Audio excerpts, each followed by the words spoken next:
Welcome back to RCR Wireless News. We're here with Arun Bhikshesvaran. He is Global CMO for Ericsson, and we're talking about the RBS 6402, Ericsson's new small cell introduced this week at CTIA 2014.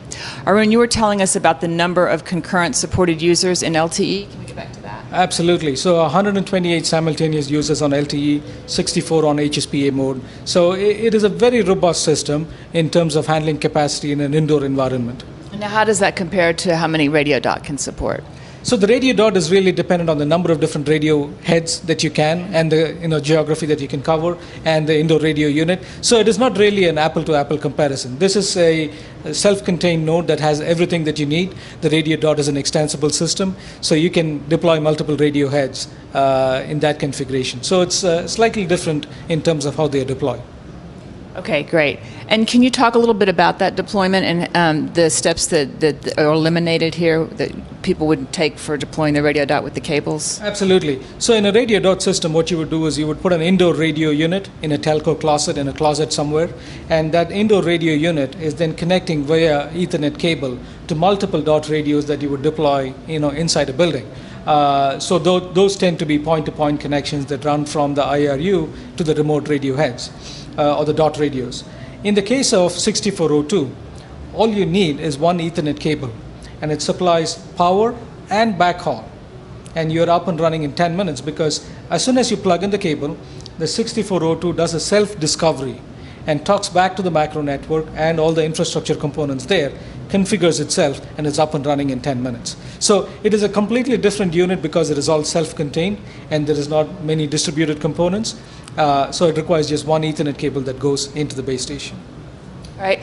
And can you give us a little bit of color about your conversations with service providers that led to this as the next step in your small cell strategy? Absolutely. So what we started to figure out was that when the buildings were of a certain size, about 50,000 square feet, then at that level, the economics of deploying a radio dot solution versus a macro solution was really starting to get stretched a little bit. They said, couldn't we have a product, because it takes quite a bit of trouble, let us say, for this 50,000 square feet building to go in and deploy multiple radio heads, etc. Because it is possible to just cover that with one unit if you had a unit like that. And ideally, we would like multiple technologies in that unit.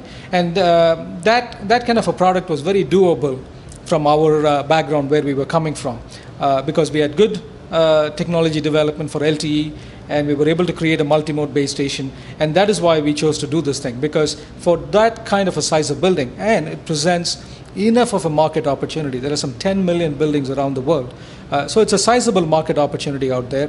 We had the technology that was allowing us to quickly package this and bring this to market, and it is a market-leading product. It's the size of a tablet, like what we've talked about before. 4 250 milliwatt radios, 2 liters in size. All three technologies, carrier aggregation. It's really a state-of-the-art product. All right, great. And give us a little bit more information, please, about the software configurability. Yeah, the software configurability is really plug and play. So you could ship this node literally from a warehouse to the building where you want to install it. A technician goes out there, mounts it wherever you need to mount it, and plugs in the Ethernet cable. And this base station is then able to talk back to the O&M system, which can then recognize where the base station is located based on geo coordinates, etc., and sends out the configuration information as to what frequencies it should use and what power levels and everything. So it's really plug and play from that perspective. And in our tests, it can be up and running in as little as 10 minutes. That's fast.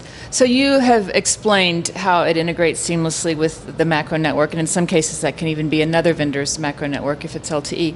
But what about with Wi-Fi? A lot of these commercial buildings are going to have a lot of Wi-Fi access points already and need to integrate with those. Can you give a little bit of an idea on how that will work? Well, it is possible to do it, but really, if this base station is capable of doing Wi-Fi, the opportunity or the chance that you will have another Wi-Fi system running in parallel doesn't really make a whole lot of sense from an end user perspective or from a maintainability perspective.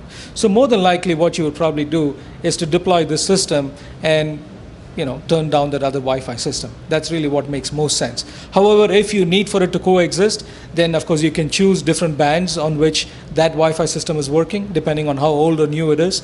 You can make our product work on a different band because it supports multiple bands, of course. So that is one way to make it coexistence. But really, since this product is so powerful, I would imagine that all Wi-Fi would go through this. Okay, great. Arun Bhikshesvaran, Global CMO at Ericsson, thank you very much for joining us here at CTIA. Pleasure to be here.